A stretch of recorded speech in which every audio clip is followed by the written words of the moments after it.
Donc, chers maîtres, chers collègues, honorable assistance, permettez-moi de vous présenter notre travail intitulé La vascularité IgA de l'enfant, profil clinico-biologique, thérapeutique et évolutif. Pour cela, nous adopterons le plan IMRAD. En guise d'introduction, la vascularité IgA, anciennement appelée purpura rhumatoïde, est la vascularité systémique la plus fréquente de l'enfant. L'évolution est souvent bénigne et favorable, représentée principalement par l'atteinte digestive. L'atteinte rénale, elle, constitue le facteur déterminant pour le pronostic à long terme.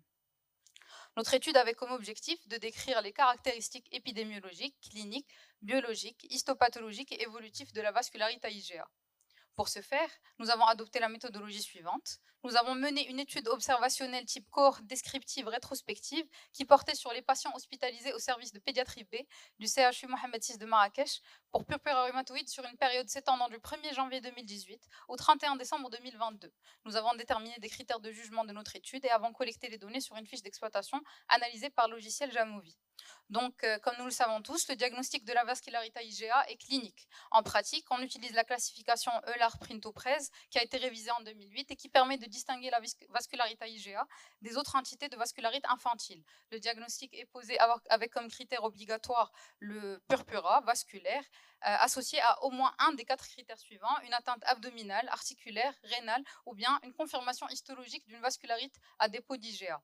Passons maintenant aux résultats. Dans notre série, le diagnostic a été posé de façon strictement clinique chez près de 70% des patients. Dans un tiers des cas, une biopsie cutanée a été réalisée, principalement pour confirmer le diagnostic en présence de formes atypiques ou douteuses. Notre étude a porté sur 49 patients, la moyenne d'âge étant de 8,4 ans, avec une prédominance masculine et un sexe ratio à 1,6. Plus de la moitié de nos patients a été hospitalisés en période automne-hivernale, avec un délai de consultation de 12,6 jours en moyenne. Par ailleurs, un antécédent d'infection précédant la symptomatologie a été retrouvé chez 15 patients, une prise médicamenteuse chez 2 et une notion de vaccination chez un patient. Passons maintenant à la présentation clinique. La triade classique qui est faite de purpura, atteinte digestive et articulaire a été retrouvée chez 40 patients, soit plus de 80% de la série. Le purpura était maître symptôme constant. L'atteinte digestive concernait 94% des enfants, dominés par les douleurs abdominales. Des rectorragies ont été observées dans près de 40% des cas et des formes compliquées comme l'invagination intestinale aiguë dans 10%. L'atteinte articulaire, quant à elle, touchait 88% des patients, principalement les genoux et chevilles. Et enfin, une orchite a été notée chez environ un quart des garçons. L'atteinte rénale concernait 34 patients, tous avec une hématurie, le plus souvent microscopique. Une protéinurie était associée dans plus de 90% des cas, et on a aussi noté quelques formes sévères, faites de syndrome œdémateux, d'HTA et d'oligurie. Sur le plan biologique, un syndrome inflammatoire était mis en évidence dans près de la moitié des cas, avec une CRP positive dans 55% et une VS élevée dans 47% des cas. L'hyperleucocytose était fréquente, retrouvée chez plus de 70% des patients. La fonction rénale était conservée chez tous, avec une protéinurie présente chez 45% et un profil néphrotique chez 10 patients. Le bilan immuno, quand il a été demandé, est toujours revenu normal. La biopsie rénale a été réalisée chez 13 des 34 patients qui ont présenté une atteinte rénale, soit environ 38%. La classification la plus utilisée en pratique pédiatrique est celle de l'ISCA-DC, l'International Study of Kidney Disease in Children, qui a permis de stadifier les lésions glomérulaires. Dans notre série, les grades 2 et 3 étaient les plus fréquents, avec quelques formes sévères, ce qui a contribué à orienter la stratégie thérapeutique. Pour le volet thérapeutique, le traitement reposait sur 2 volets. Un traitement spécifique à visée anti-inflammatoire et immunosuppressive et un traitement symptomatique. La cortico-orale était la plus utilisée, qui a été prescrite chez 85% de nos patients, notamment en cas d'atteinte digestive sévère ou rénale. En cas de corticorésistance ou de protéinurie persistance, des bolus de méthylprénisolone ont été utilisés dans 44% des cas et des immunosuppresseurs comme les cyclophosphamide ou le mucophénolate mofétyle ont été réservés aux formes les plus sévères de néphrite à IgA.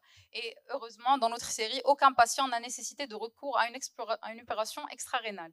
En ce qui concerne le traitement symptomatique, les antispasmodiques ont été les plus prescrits, utilisés chez 57% des patients, suivis des antalgiques chez un peu plus de la moitié. Les IEC et ARA2 ont été administrés respectivement chez 12 et 10% des patients dans une optique néphroprotectrice. Les diurétiques n'ont été utilisés que dans 4% des cas.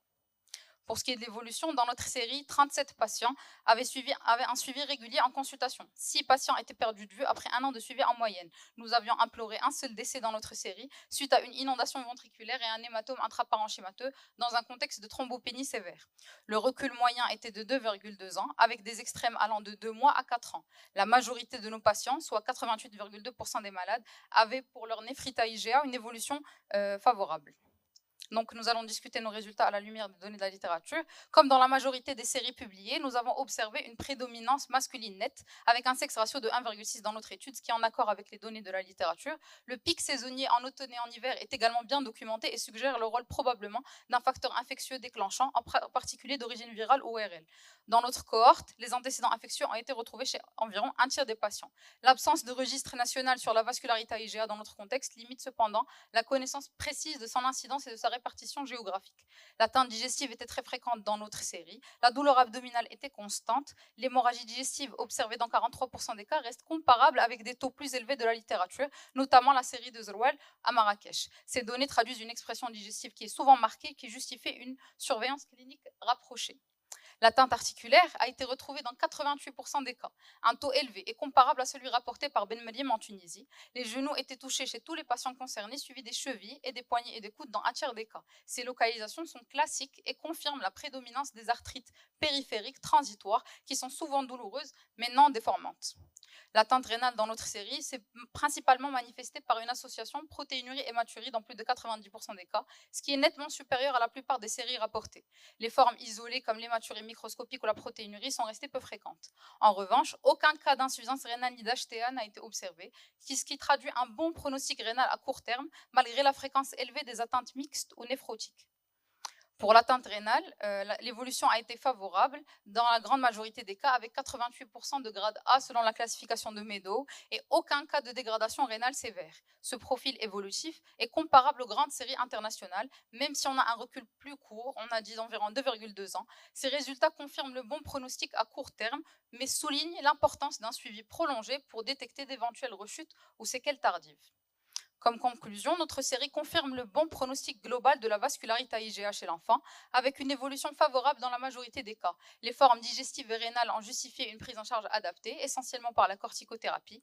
L'absence de complications sévères rénales à ce stade encourage, mais souligne la nécessité d'un suivi prolongé. Merci.